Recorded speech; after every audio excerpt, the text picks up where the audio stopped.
mean, he showed up at the Laureus Awards with a cast, but it's just so unfortunate. 0. That's how many matches Carlos Alcaraz has played since April 14th. The world number 2, the reigning Australian Open champion, gone. No Rome, no French Open, no Wimbledon, and he's not playing the next one either, or the one after that. So everyone turned to the one man who's supposed to know why. The man who spent 7 years inside Carlos's head, who knows that wrist, that game, that mind better than anyone alive. Juan Carlos Ferrero, the coach who built him. And lately, Ferrero hasn't stopped talking about Carlos. The split, the regrets, the distance between them now. But here's the problem with waiting on Ferrero for the real reason: he's not in that camp anymore. So when the straight answer finally landed, the actual why behind the silence, it didn't come from the old coach on the outside. It came from a man still in Carlos's orbit, David Ferrer. And what Ferrer laid out isn't the dramatic breakdown the internet was praying for. It's colder, more calculated, and honestly, more dangerous for everyone chasing Carlos down. Because this isn't a player who can't come back. It's a player choosing not to, on purpose, for a reason that tells you exactly what he's protecting. While the tour sweated through the clay and the grass, Carlos was in Portugal, playing beach football, letting the wrist heal on its own clock. For weeks, the silence filled with panic. Finished, fragile, never the same. Ferrer's version flips all of it. And once you hear it, the worry should scare Jannik Sinner a lot more than it scares Carlos. Stick around, because by the end of this, you won't be asking when Carlos Alcaraz comes back. You'll understand exactly why he's making the whole tour wait. Start where the silence started. April 14th, Barcelona. Carlos wins his opening match against Otto Virtanen, then pulls out before the next one. Something wrong with the right wrist. The early read was caution. Then the MRI came back and the picture darkened. Tenosynovitis, inflammation in the tendon sheath, more serious than anyone in his box had hoped. Madrid, scrapped. Rome, scrapped, a title he was defending. And then Roland Garros, where he was also the defending champion, gone too. His words at the time, the most prudent thing was to stay cautious, wait, and decide later when to return. To feel the size of that absence, rewind 6 months. January, Melbourne. Carlos beats Novak Djokovic to win the Australian Open and complete the career Grand Slam, the youngest man in history to hold all 4 majors. Push back a little further, to 2025, he beat Sinner in a 5-hour 29-minute French Open final, saving 3 match points, then beat him again at the US Open and closed the year as world number 1 for the second time. 7 majors before 23, named Laureus World Sportsman of the Year. That's the player who vanished. Not a kid with potential, but the reigning best on earth, frozen mid-flight. 3 weeks after the Roland Garros call came the one that actually stung. On the 19th of May, Carlos announced he was skipping the entire grass season, Queens and Wimbledon both. "I'm still not ready to compete," he wrote. "They're 2 truly special tournaments for me, and I'll miss them a lot." Just like that, a 2-time Wimbledon champion erased himself from the lawn, where he'd become a superstar, and missed back-to-back Grand Slams for the first time since 2020, when the whole sport shut down. If you've been yelling at your screen wondering why a perfectly motivated young champion just stopped, hit subscribe, because the answer's far more deliberate than the panic suggests. And it starts with the man everyone expected to give it. Juan Carlos Ferrero, 7 years his coach, the one who'd know that wrist's whole history better than any doctor. And lately, he's been everywhere, talking about the breakup, admitting he and Carlos barely speak now, even firing off a public statement this June, begging people to verify quotes before they print them. But for all the noise, Ferrero couldn't answer the one question that mattered. He's not in the room anymore. The split saw to that, so the real reveal had to come from somewhere closer. Enter David Ferrer, Spain's Davis Cup captain, still in regular contact with Carlos. He went on Spanish radio and finally said it plainly. The recovery's going well, he confirmed. He'd spoken with Carlos that very day, and Carlos was itching to compete. But then the part that reframes everything. Ferrer said Carlos won't come back until there's no risk left of aggravating that wrist. He has to return with full guarantees, Ferrer put it. The facts must be met, little by little. No timeline, no gamble. He doesn't come back when he can play. He comes back when he can't get hurt. Strip away the noise, the ex-coach interviews, the fabricated quotes, the doom-bait thumbnails, and one fact stands clean. The man closest to the situation says Carlos is healing, hungry, and coming back only when it's bulletproof. Everything else is just the rest of the tour holding its breath.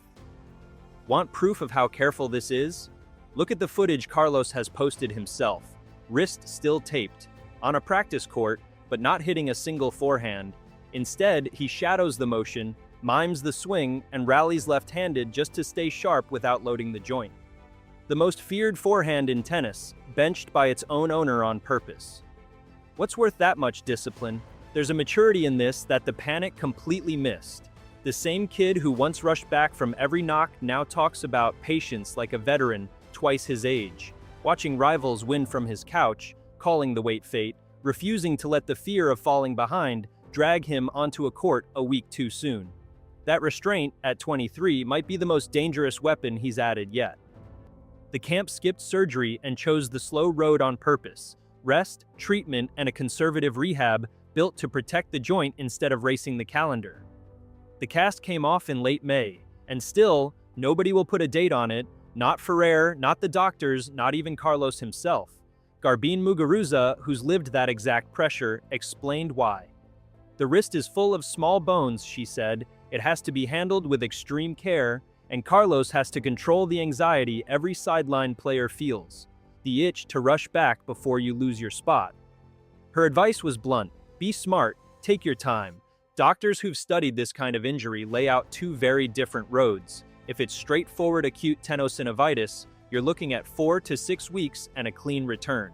But if there's deeper tendon damage, if it drifts toward chronic, recovery can stretch 3 to 6 months and swallow a whole season. Same name on the chart, wildly different endings. Some specialists even warn a wrist like this can eventually force technical tweaks to take the strain off the joint. Until Carlos is hitting at full power, pain-free, nobody can say which road he's walking. History explains the fear. The wrist is the cruelest joint in tennis to get wrong. Juan Martín del Potro, a US Open champion with a forehand like a cannon, watched surgery after surgery on his wrist grind a Hall of Fame career into stop-start heartbreak.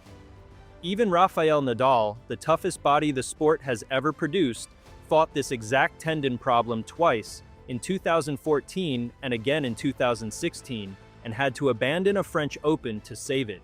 Carlos's team watched all of that up close. They know a wrist rushed is a wrist retorn, so they're treating 90% healed as not healed at all. Underneath all of this hums a bigger question. Alcaraz plays a violent, full-throttle brand of tennis. The whipping forehand, the full-body torque on every swing, and that style is exactly what punishes a wrist. Manage it wrong now, rush it once, and he's not risking a tournament.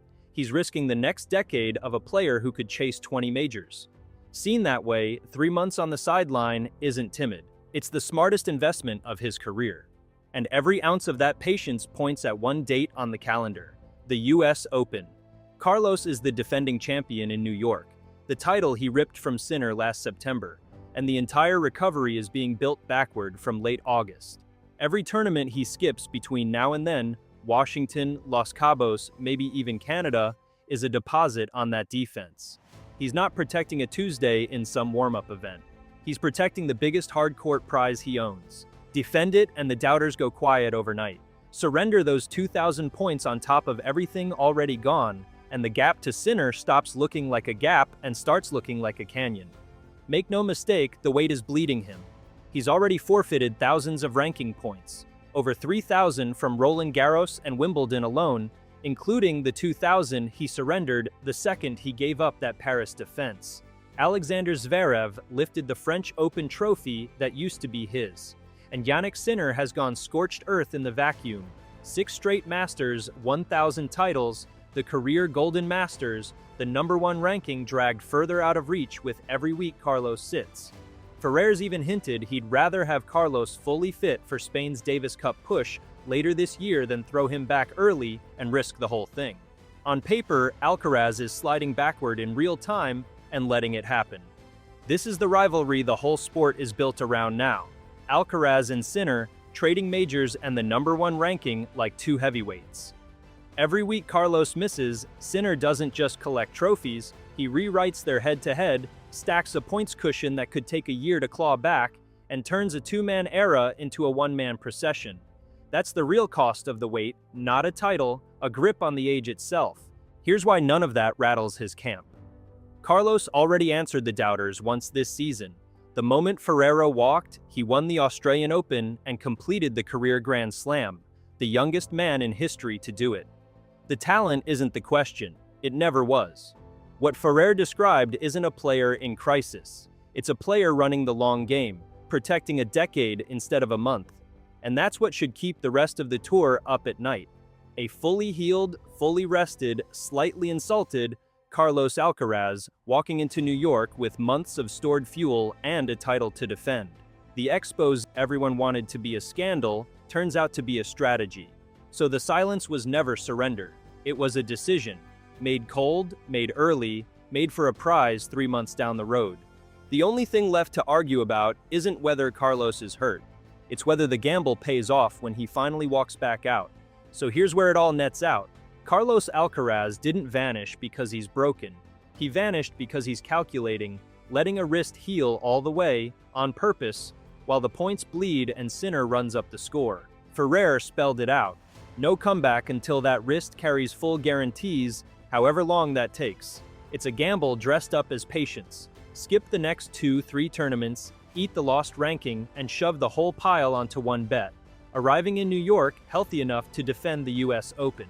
If it works, the weight looks like genius. If the wrist isn't right or the rust is real, he hands Sinner another year on the throne. Here's where you come in. Set the line. Over or under? Does Carlos win more than 1.5 titles the rest of 2026? And the big one, does he defend the US Open, yes or no? Drop your call and lock it in now, before he hits a single ball that counts. We'll come back and settle the tab. The panic crowd already placed their bet. They called him done. Now it's on you to tell them they're wrong.